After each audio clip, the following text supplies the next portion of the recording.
All right, so every time we build an engine, no matter which one it is, we always get the rods redone so we don't reuse rods. People always ask, why we're a little bit more than other shops. It's because we don't do what other shops do. There's a few shops out here that do this, but every one of these trucks that come in, his used rods are going to be back there. They're going to get sent to the machine shop. They re-clean the inside of them and put a new bushing in the top. So when you go back, you're back to factory settings. There's no wear, and it'll last you another 1,000,000 miles.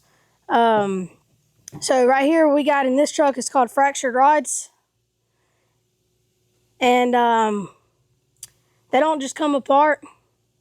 So you gotta take a little hammer. Always just loosen up these just a little bit.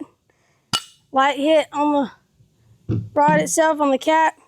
Then you wanna lay it down, but you do not want to let these touch each other. So you're gonna get a zoom in close of this. You can see how it's fractured. So these only fit one way. If you put them in backwards or wrong, you mess up this fractured part, and it's a big mistake. So when these go back in there, you gotta have it perfectly fit, perfectly to the numbers, in order to make it work.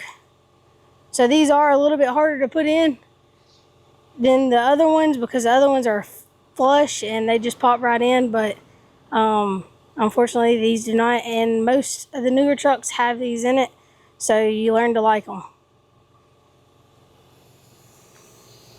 I'll show you one more time on how to take these apart.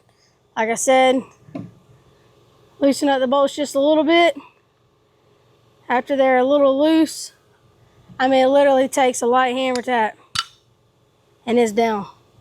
You don't want to hit it too hard, and sometimes when you take the bolts out, it will come apart itself. Sometimes they don't, it just depends.